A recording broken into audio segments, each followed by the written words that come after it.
Assalamualaikum warahmatullahi wabarakatuh. Kembali lagi di channel Berita Mistis. Untuk kisah kali ini masih ada sebuah cerita dari tulisannya Pandu Amarta. Dan untuk kisah yang akan saya bawakan kali ini, sebuah kisah yang berjudul Warisan Leluhurku. Sebelum kita lanjut ke ceritanya, tekan dulu tombol like video ini dan jangan lupa tekan juga tombol subscribe channel ini. Nyalakan juga lonceng notifikasinya agar tidak ketinggalan cerita-cerita lainnya dari channel ini. Teman-teman juga bisa kunjungi langsung channel YouTube-nya penulis yang nanti linknya akan saya sertakan di kolom deskripsi. Dan seperti apa untuk kisah kali ini? Langsung saja kita masuk ke ceritanya.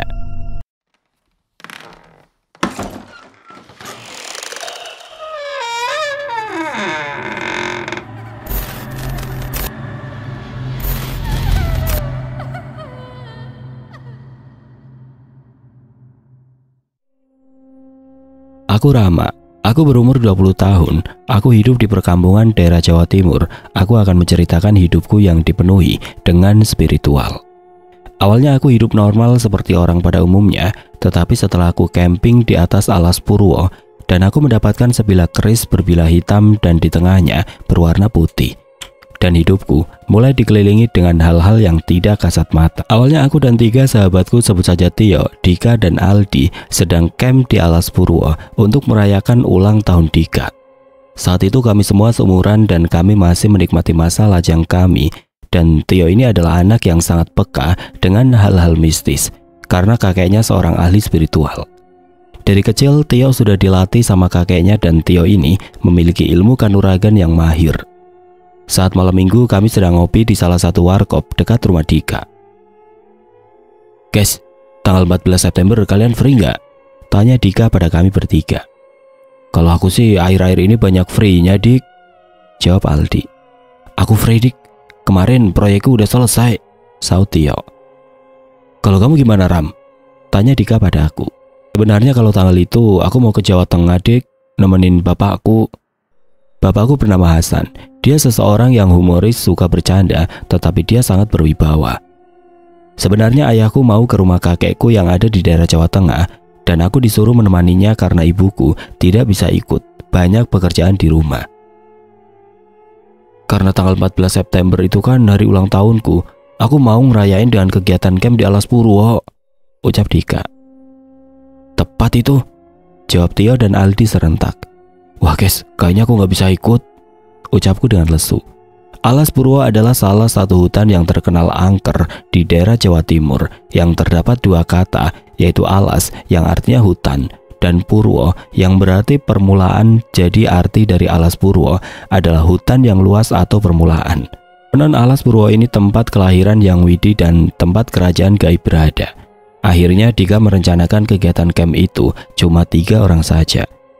"Leh, apa kalian mau pergi ke alas Purwo?" Tiba-tiba ibu pemilik warung ikut nimbrung di pembicaraan kami, sebut saja Ibu Yati. "Iya Bu, kami mau pergi ke sana," jawab Dika. "Leh, alas Purwo itu tempat yang tidak sembarangan untuk dikunjungi. Di sana banyak penghuninya. Kalau kalian ingin ke sana, hati-hati, jaga sikap kalian dan jangan membawa pulang benda dari sana," ucap Ibu Yati dengan raut muka sedih. "Bu, kenapa Ibu sedih saat mendengar tempat itu?" tanyaku pada Ibu Yanti. "Karena anak Ibu dulu pernah hilang di sana dan sampai sekarang dia tidak ditemukan." Ibu Yati sudah meminta tolong sama orang pintar, tetapi tidak ada satupun yang berhasil menyelamatkan anaknya Ibu Yati. Konon siapapun yang berkunjung di alas Purwo saat dia mau pulang tidak boleh membawa benda apapun dari tempat tersebut, meskipun cuma 1 biji kerikil saja.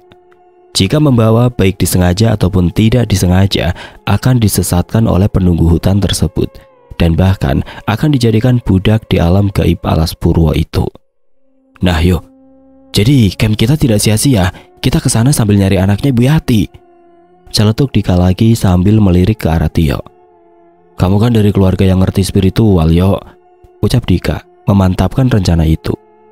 "Jika orang sudah hilang di suatu tempat, akan sulit untuk mencarinya." Sebenarnya aku juga ingin ikut rencana camp itu, karena memang dimanapun kegiatan yang kami ikuti, pasti kami berempat. Sampai-sampai kami disebut 4 sekawan maut, karena memang kami tidak pernah dipisahkan. Cuma waktu kerja saja kami pisah karena bidang pekerjaan kami berbeda. Tetapi saat di luar kerjaan, kami tidak dipisahkan. Saat enak-enaknya ngobrol, tidak terasa tiba-tiba jam sudah menunjukkan pukul 12 malam.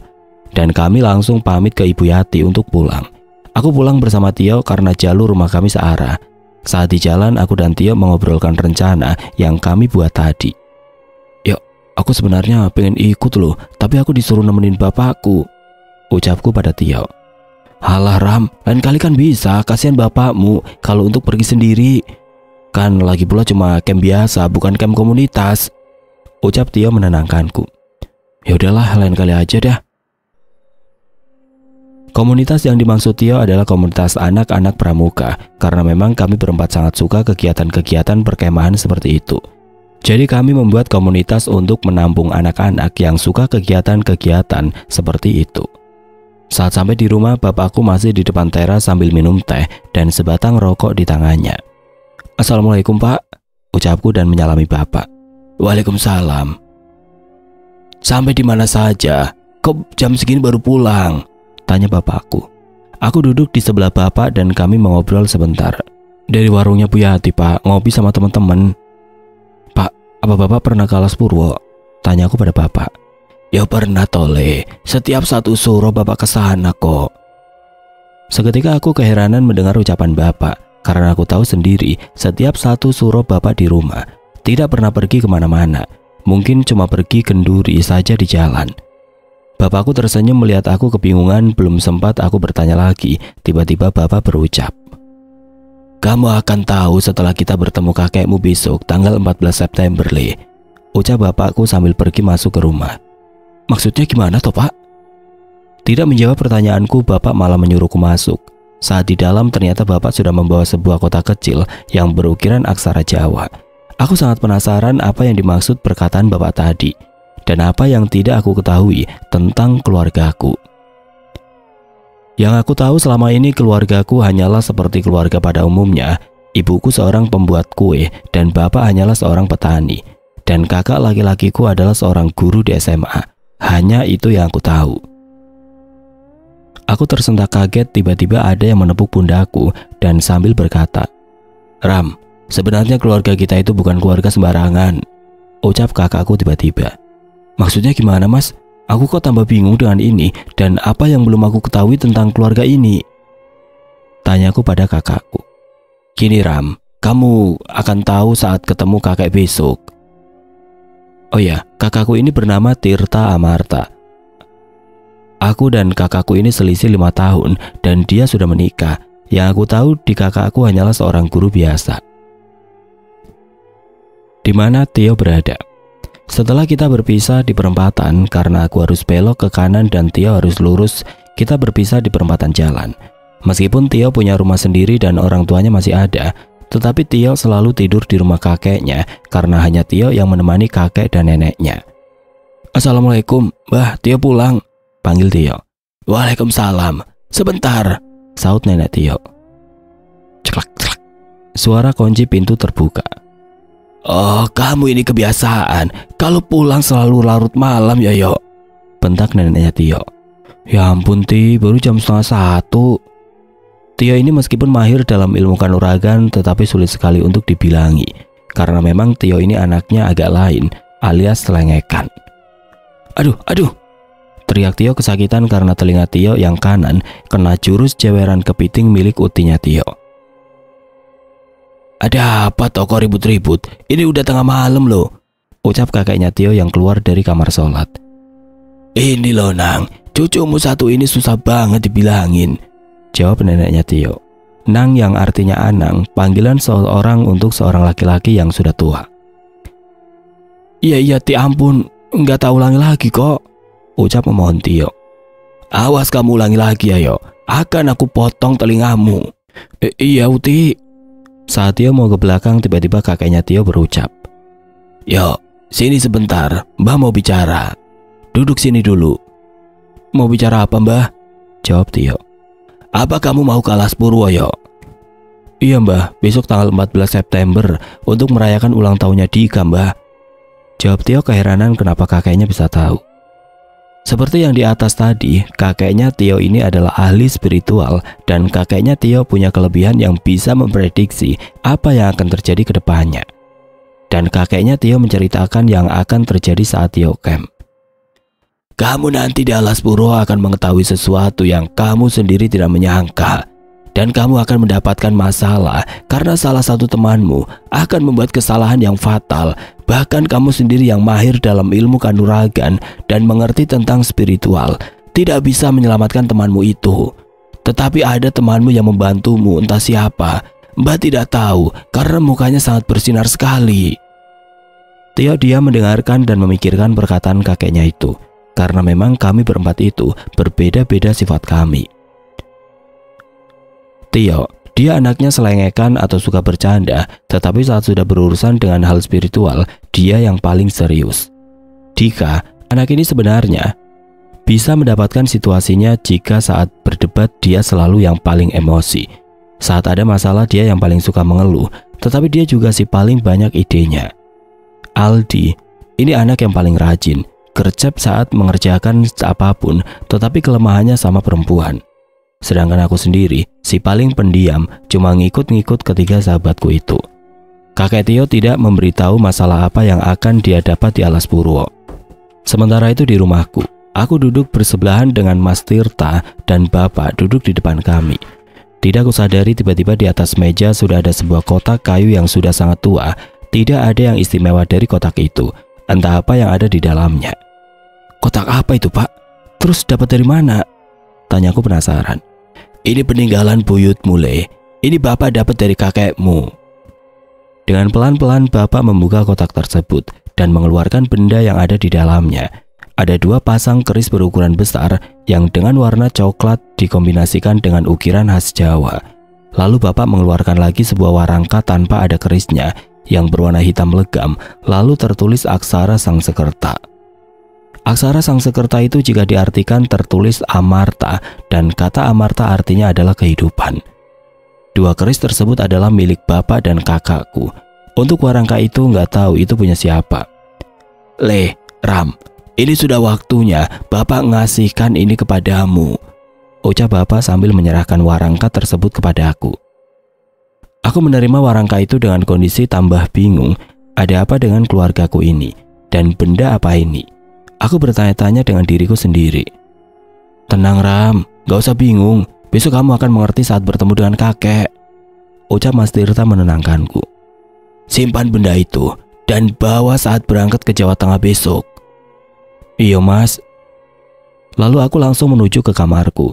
Saat mau membuka pintu kamar, Bapak memanggil lagi. Ram, ini ada yang ketinggalan, kata Bapak sambil memakaikan gelang yang ada tertulis sebuah nama Sukma. Pak, ini gelang siapa? Kenapa Bapak memakaikan gelang ini padaku? Tanya aku tambah bingung. Wes lah Ram, cuma tinggal pakai aja kok, ucap Mas Tirta sambil masuk ke kamarnya. Sebuah warangka keris, gelang dan nama Sukma itu siapa? Ada apa dengan ini semua? Kenapa baru sekarang Bapak menyerahkan?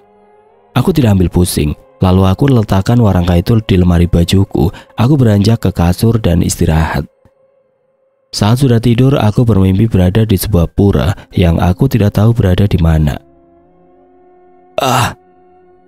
Maafkan aku tidak tahu apa-apa. Tiba-tiba aku mendengar sebuah teriakan dan tangisan tidak hanya satu orang, kisaran ada 5 orang. Lalu aku mengikuti suara itu berasal. Saat sudah mendekat suaranya, aku melihat ada 2 tenda yang berada di tempat yang agak luas. Aku mengenali tenda itu dan aku yakin tenda itu pasti milik Tio. Aku langsung menghampirinya. Benar saja ketiga sahabatku berada di situ, tetapi kenapa ada 2 wanita? Siapa wanita itu? Tio tergeletak tidak berdaya, mulutnya berceceran darah, dan tangannya sedang menggenggam sebuah jarum besar berwarna biru. Tio! Aku berteriak sekencang-kencangnya dan terbangun. Apa yang terjadi dengan Tio dan sebenarnya siapa keluargaku itu? Tanggal 14 pun tiba. Ketiga sahabat sudah pada packing untuk berangkat dan mereka berkumpul di rumahnya Dika. Ternyata mereka tidak jadi bertiga, tetapi berlima. Ada 2 saudara Dika yang ingin ikut. 2 cewek itu bernama Anika dan temannya Sukma. Mereka sudah pada kumpul, tinggal menunggu Tio saja dan mereka langsung berangkat. Beberapa menit kemudian Tio telah datang. lama banget yuk, semua udah pada ngumpul nih, tanya Aldi. Iya sorry guys, tadi ada urusan sebentar sama Mbak Kakung, jawab Tio meminta maaf. Loh, ini kan Anika, ikut juga nih, tanya Tio. Iya mas, kemarin Mas Dika bilang sama Anika kalau mau camp dan aku pas libur kuliah juga, jadi ikut deh, jawab Anika sambil tersenyum tipis. Terus yang satu ini siapa?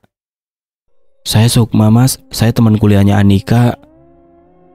Tio merasa sangat khawatir ketika ada dua wanita ikut di kegiatan ini. Tio kepikiran kata kakeknya kemarin. Ya Tuhan, lindungilah kami dari bahaya apapun. Oke dik, kita berangkat naik apa? Tanya Aldi. Naik tuh, jawab Dika sambil menunjuk ke arah samping rumahnya. Ternyata Dika sudah menyewa mobil untuk kegiatan ini dan kami langsung memasukkan barang-barang ke dalam mobil, lalu berpamitan sama neneknya Dika. Dika ini tinggal sama neneknya, dia disuruh ayahnya untuk menjaga neneknya karena ayah dan ibunya bekerja di luar kota. Mereka berlima pun berangkat menuju Alas Purwo. Pagi itu ayahku sudah siap untuk berangkat, sedangkan aku masih baru bangun tidur. Tapi malamnya aku sudah menyiapkan apa yang akan aku bawa. Saat melihat jam dinding, aku langsung meloncat dari tempat tidurku karena jam sudah menunjukkan pukul 5 pagi. Sedangkan keretanya berangkat pukul 6 pagi. Jaraknya rumahku dan stasiun itu membutuhkan waktu 1 jam. Aku mandi dengan cepat-cepat sampai salah ambil sabun. Seharusnya sabun untuk muka, malah aku buat sampo. Kok samponya nggak ada busanya ya? Aku lihat botolnya ternyata tertulis sabun untuk muka. Wah, asem. Saat setelah mandi, karena memang waktu sudah mepet, dari kamar mandi sampai kamar aku lari.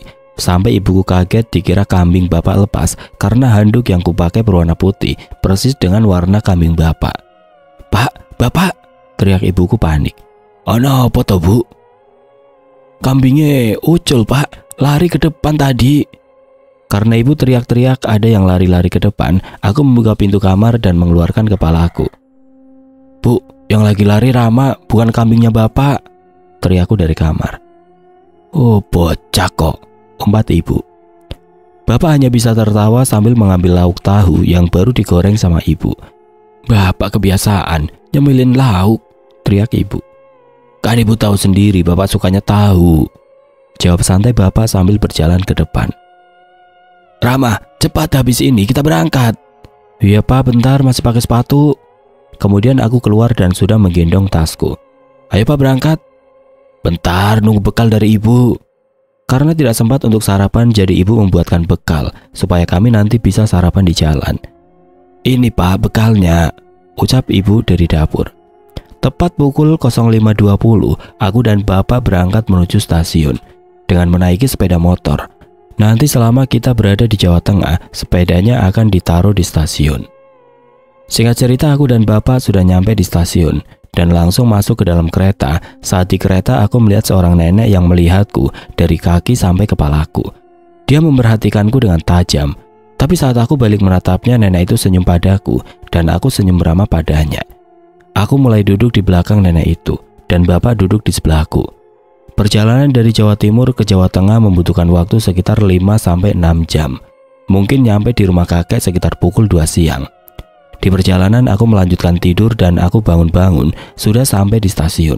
Ternyata di sana sudah dijemput seseorang, entah siapa itu aku tidak tahu. Tetapi sama bapakku sangat akrab sekali. Kang Hasan, sini Kang, teriak seseorang itu. Oh iya Jak. Itu Pak Lekmu Ram, namanya Rojak. Itu istri dari bulekmu. Benar-benar dari sini aku sangat bingung. Padahal aku tidak pergi kemana-mana dan aku selalu ikut bapak jika ada selamatan dari keluarga bapak dan ibuku.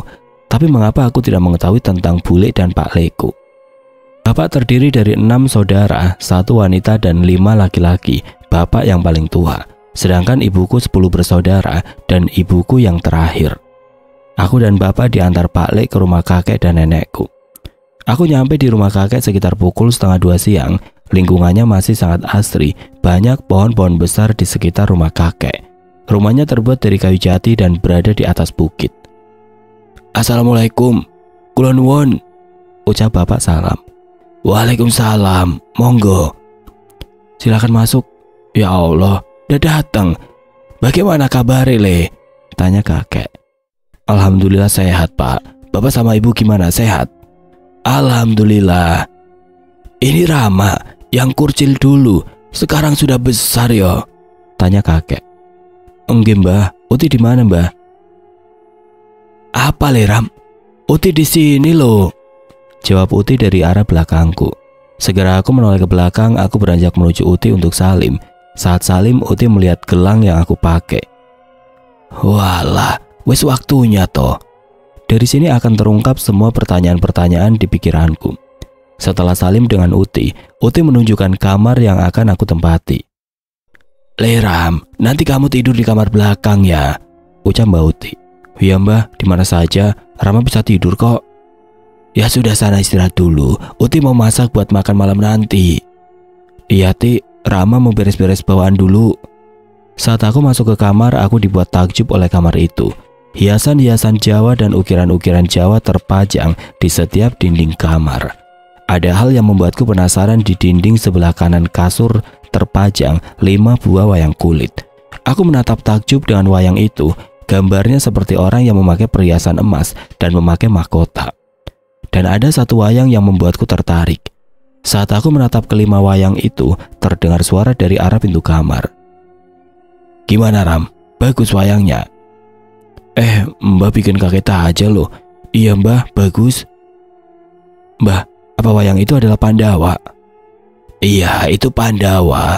Mbah suka dengan karakter Pandawa, jadi mbah pasang di kamar sini. Pandawa adalah karakter yang ada di pewayangan yang terdiri dari 5 orang atau 5 saudara. Pandawa adalah pangeran-pangeran dari Raja Hastina yang bernama Pandu untuk ayahnya dan ibunya bernama Kunti. Terdiri dari Puntadewa, Werkudara, Janaka, Nakula, dan Sadewa.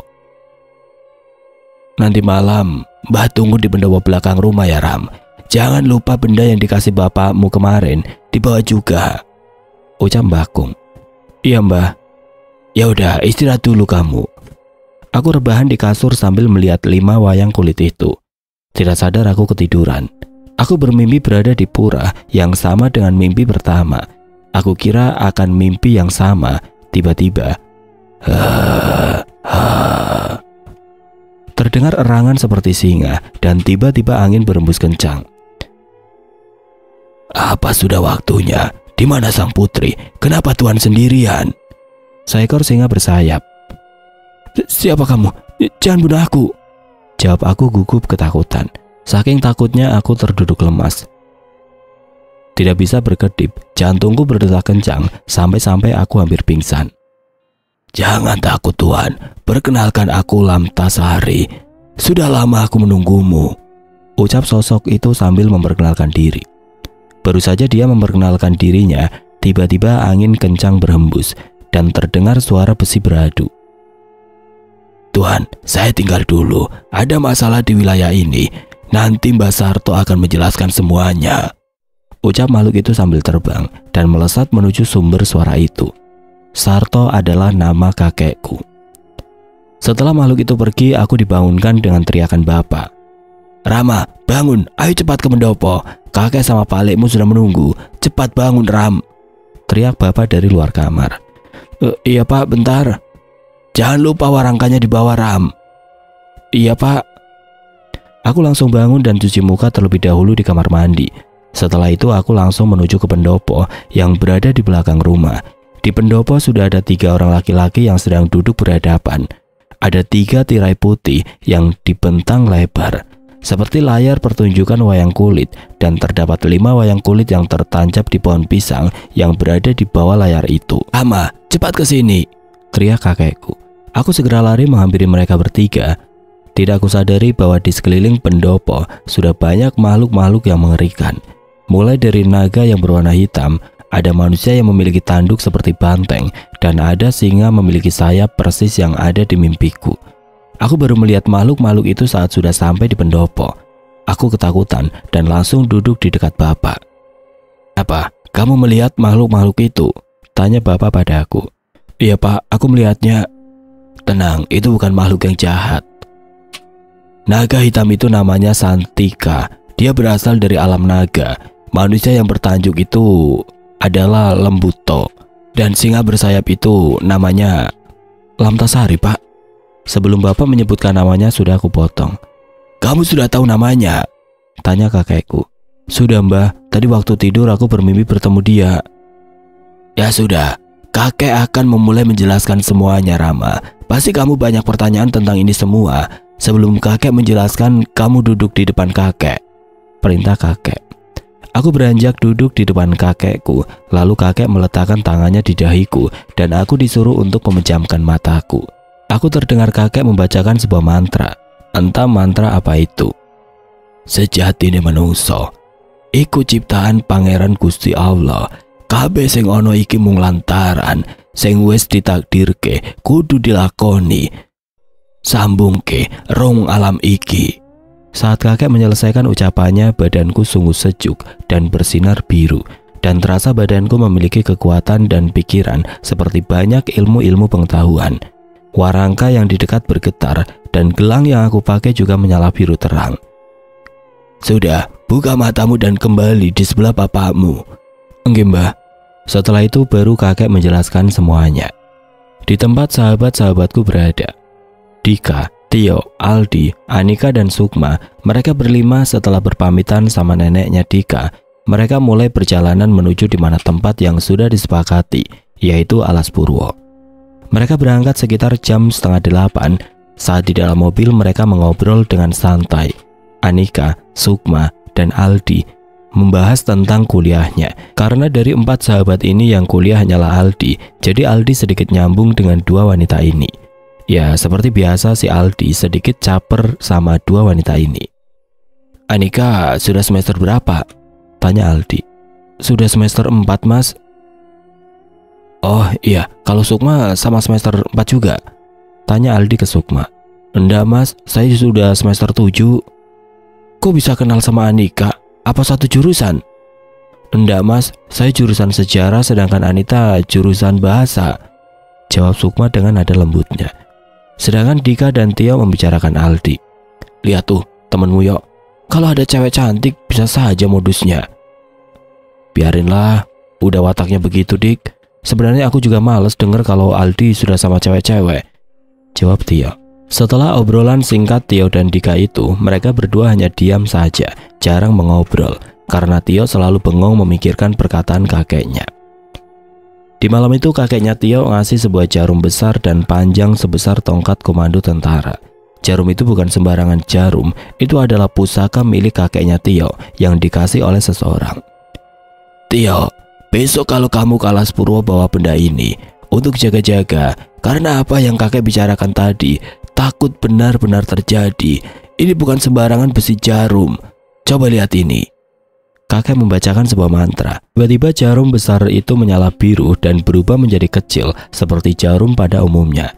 Dan saat dibacakan mantra lagi, jarum itu membesar lagi. Memang benar, saat aku memegang jarum itu ada kekuatan yang sangat besar di dalamnya.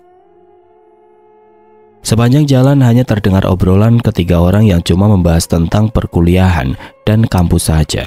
Saat hampir sampai di gerbang Alas Purwo, Sukma bertanya kepada Anika. Nik, apa sepupumu punya teman laki-laki lagi? Tanya Sukma berbisik. Iya mbak, ada tapi dia nggak bisa ikut karena dia lagi nemenin ayahnya ke Jawa Tengah. Jawab Anika. Apa namanya Rama? Tanya Sukma lagi. Tidak sengaja Dika dan Tio mendengar pembicaraan Anika dan Sukma. Spontan Dika mengerem dengan mendadak. Lalu Tio dan Dika menoleh ke Sukma. Apa kamu mengenal Rama Mbak Sukma? Tanya Tio dengan wajah serius. Karena Rama jarang sekali kenal sama cewek setelah dia putus dengan mantannya yang bernama Rizka. Tidak kenal mas, tapi saya bisa melihat masa lalu. Sukma adalah wanita yang istimewa, dia mempunyai kelebihan, bisa melihat masa lalu seseorang dengan cara menatap matanya secara langsung. Karena saat Sukma berbicara dengan Aldi, dia melihat ada satu temannya yang gak ikut di kegiatan ini.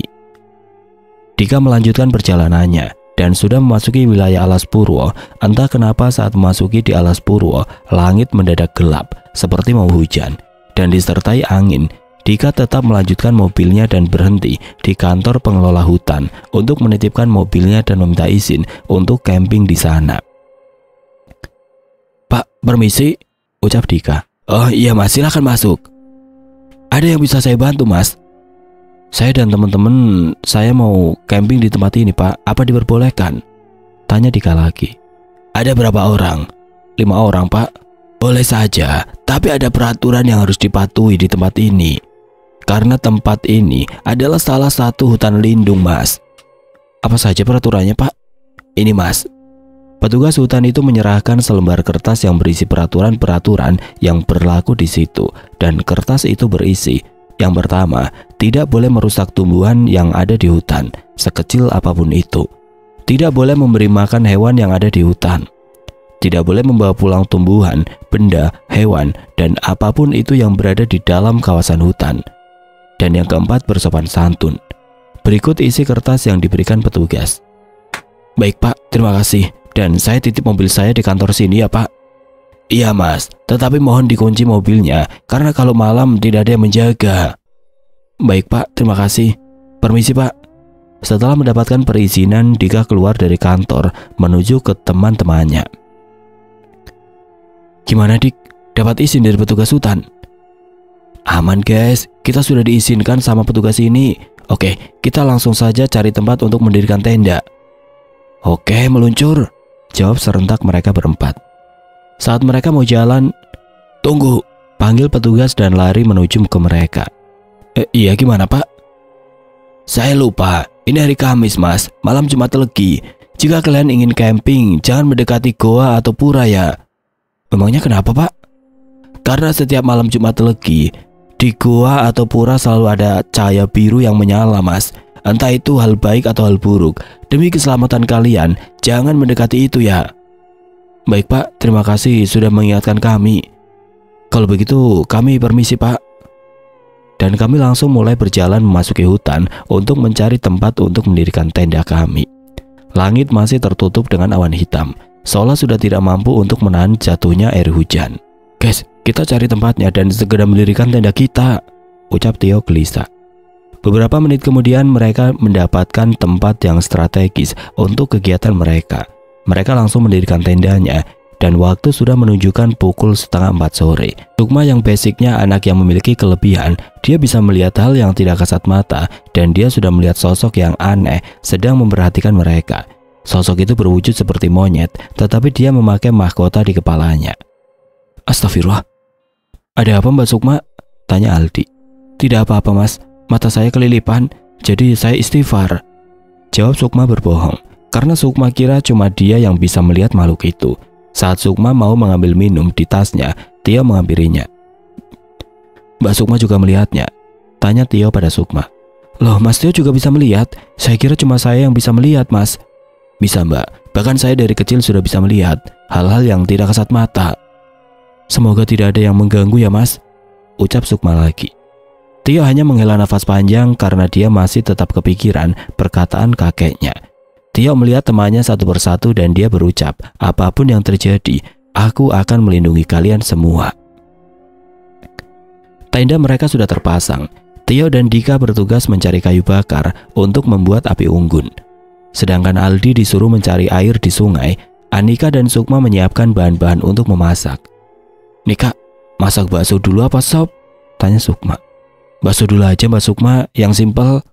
Karena mereka capek sekali habis perjalanan seharian, jadi mereka memasak yang simpel supaya bisa cepat makan. Saat Aldi menuju ke sungai untuk mengambil air, Aldi terkejut karena air sungainya kecil, jadi butuh waktu lama untuk mengisi 3 jerigen berukuran 5 liter. Aduh, pasti lama ini, ucap Aldi sendiri. Sambil mengisi jerigen, Aldi mengambil rokok di tas kecilnya dan menyalakannya. Singkat cerita, Aldi sudah mendapatkan 2 jerigen, tinggal 1 jerigen lagi. Aldi tidak sadar jika waktu hampir maghrib. Ya, mungkin sekitar pukul 5 sorean. Aldi mendengar ada yang teriak. Ah! Tanpa pikir panjang, Aldi langsung beranjak mencari sumber suara itu. Air di jerigen dia tinggal karena Aldi pikir itu suara seorang wanita. Aldi berhenti di depan pintu goa.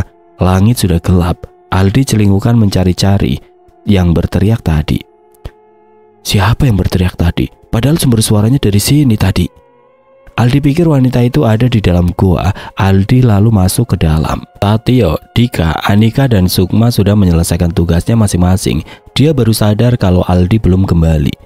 Mas Tio, Mas Aldi belum kembali dari tadi. Dia kemana ya? Padahal ini sudah habis maghrib loh. Iya, dari tadi aku nggak lihat Aldi. Apa dia belum kembali sama sekali dari sungai? Belum mas, ini aja tadi aku memasak pakai stok air minum, balas Anika. Oke Dika, sama Anika di sini saja ya, biar aku dan Sukma yang mencari Aldi, ucap Tio. Iya yo, hati-hati kamu, balas Dika. Tio dan Sukma mencari Aldi ke sungai. Dia hanya menemukan jerigennya saja. Ini jerigen airnya ada mas, tapi kemana mas Aldinya ya? Yang aku takutkan terjadi Mbak Sukma. Apa mas Tio? Sudah nanti saja ceritanya, ayo kita cari Aldinya dulu, ucap Tio mulai berjalan. Tio berjalan mengikuti jejak bekas orang lari, dan Tio yakin itu jejaknya Aldi. Lama Tio dan Sukma berjalan mungkin sekitar 1,5 jam. Mereka berdua berhenti di depan mulut goa. Waduh mas Tio, kenapa banyak sekali makhluk-makhluk seperti itu? Jangan berisik mbak, mereka belum sadar kalau ada kita. Di dalam goa tersebut banyak sekali makhluk-makhluk aneh, sudah seperti siluman. Ada kambing bercula, ada juga burung yang memiliki kepala 2. Saat Tio dan Sukma memperhatikan di dalam gua. Kalian siapa? Kenapa ada di sini? Tanya seorang pria gagah besar, seperti prajurit zaman dahulu. Kami mencari teman kami. Apa yang di dalam itu teman kamu? Jika benar, kalian harus kami tahan. Salah kami apa? Temanmu sudah membawa barang yang tidak pantas untuk wilayah ini. Seseorang yang seperti prajurit itu melemparkan sebuah kertas yang tertulis seperti mantra-mantra, entah mantra apa itu. Itu adalah sebuah pesan dari kerajaan musuh kami, dan temanmu Aldi itu pasti akan berbuat tidak baik untuk wilayah ini. Dan kami akan eksekusi temanmu itu, ucap sosok prajurit itu dengan nada yang tinggi. Sukma tidak percaya akan menjadi seperti ini. Dia sudah ketakutan dan berlindung di belakang Tio. Jika kalian mau membunuh teman kami, kalian harus melawanku dulu, ucap Tio dengan serius. Kau berani menentang bangsa kami, memangnya apa yang kau bisa? Ucap remeh prajurit itu. Prajurit itu memanggil 2 pengawalnya untuk menyerang Tio. Tanpa pikir panjang, Tio merapal ajian tapak hitam dan mengarahkan telapak tangannya ke kedua pengawal tersebut. Kedua pengawal tersebut terpental hingga 5 meter, dan seketika dia tidak sadarkan diri. Tapak hitam adalah salah satu ajian yang menggunakan tenaga dalam dan memusatkan telapak tangannya ke targetnya. Hampir sama dengan pukulan jarak jauh, cuma tapak hitam menggunakan telapak tangannya, bukan kepalan tangannya. Kau benar-benar menantangku. Laki-laki besar itu tidak terima jika anak buahnya dikalahkan dan langsung menyerang secara fisik. Mereka berduel jual beli pukulan, tetapi Tio kewalahan melawannya karena dari fisik Tio kalah jauh. Dan postur tubuhnya juga kalah jauh. Tio hanya bisa bertahan dan sesekali membalas menyerang. Cuma segitu kemampuanmu bocah, ledek prajurit itu. Prajurit itu berhenti menyerang dan dia mengambil sebuah keris di belakang pinggangnya. Dia mengeluarkan keris dari warangkanya. Prajurit itu langsung melesat, menghunuskan kerisnya ke arah Tio. Awas mas Tio, teriak Sukma. Saat keris hampir mengenai dadanya Tio, secara refleks Tio menangkisnya menggunakan jarum pemberian kakeknya. Oh, ternyata kau juga memiliki pusaka. Gak usah banyak bacot, jawab Tio serius. Sekarang Tio yang mulai menyerang. Mereka sekarang hampir imbang. Keris prajurit itu beradu dengan jarum Tio. Karena pusaka mereka sama-sama kuatnya, menimbulkan suara yang sangat keras, hampir seperti besi beradu. Saat pertahanan Tio terbuka, keris prajurit itu menancap ke dadanya Tio. Mas Tio, teriak Sukma sambil menangis. Sukma menghampiri Tio untuk membantunya. Kau juga harus mati. Prajurit itu mencabut kerisnya dari dadanya Tio. Tio benar-benar kesakitan. Prajurit itu langsung mengarahkan kerisnya ke arah Sukma. Saat sudah mau menancap di kepala Sukma, tiba-tiba prajurit itu terpental akibat sebuah pukulan yang sangat keras. Kau sudah kelewatan, Jenderal. Apa yang kau lakukan? Ucap makhluk itu dengan suara yang berat. Siapa sosok ini? Apakah seorang raja? Maafkan Jenderalku, Tuan Putri. Nanti akan aku hukum seberat-beratnya. Tuan Putri? Siapa yang kau maksud? Dan siapa kamu? Aku adalah Lamtasari, penunggu pusaka keris ireng putih. Lamtasari sosok berwujud singa bersayap. Tubuhnya sebesar mobil truk. Matanya saja sebesar piring yang besar. Dia disuruh seorang pertapa untuk menjaga keris ireng putih sampai keturunannya datang mengambilnya.